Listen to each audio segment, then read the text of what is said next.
I spin on my heel and dart off in the other direction. Getting cornered by the authority is the last thing I need right now.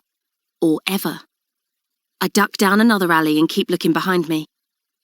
Bloody idiot, because when I look forwards, I see a damn wall blocking my path. Right, this is a dead end. The next alley is the one I wanted. I nod, acknowledging my own stupidity, and turn to face the incoming consequence of my actions. The man stops at the entrance of the alley, panting hard and clutching a stitch. There's something brown smeared up his arm. His leg is covered in fish guts, and there's some old cabbage stuck in his hair. I snigger before I can stop myself. Give it back, you little runt, and let me pummel that face of yours. He steps forwards, fists clenched and a furious sneer on his face. Is that shit on your jacket? I ask. He growls at me in response. It looks like shit. I think it is shit. Dude, you have people poo on your arm.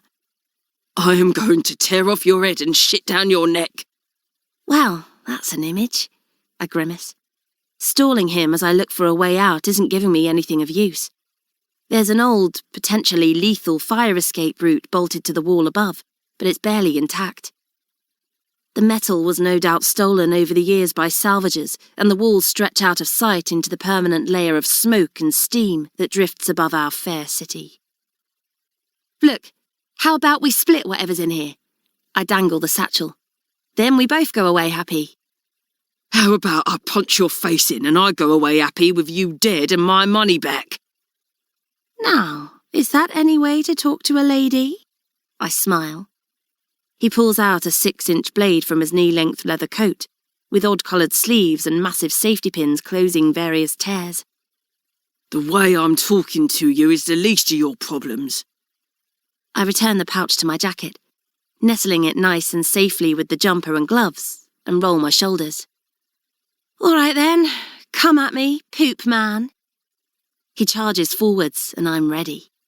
But before I can dodge the broad and frankly sloppy blow he brings down, he's thrown like a ragdoll head first into the wall by another.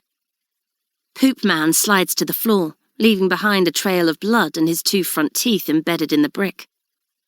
Stood behind him is a figure dressed all in black.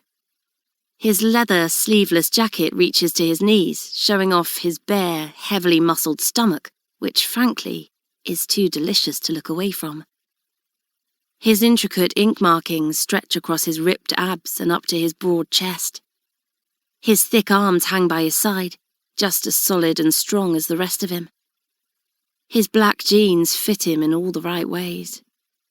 His bulky boots are steel capped and splattered with dried blood. His black hair is a perfect mess atop his head and hangs over his vividly silver eyes that shine in the darkness of the alley.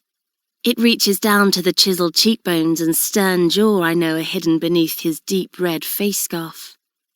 When he pulls it down, his lips are turned up in a sadistically sweet half grin.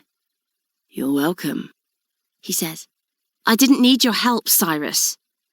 Really? Cyrus walks towards me and stops as close as he possibly can without touching me. Didn't look that way to me. He stands a clear head taller than me, and his scent instantly invades my senses. That fucking smell of cinnamon and bonfire. It makes my mouth water. It takes all I have not to stare at the godlike body before me. And the more I stare into his eyes, determined not to enjoy his figure, the bigger his smile grows. He is, without a doubt, the most beautiful man I've ever seen.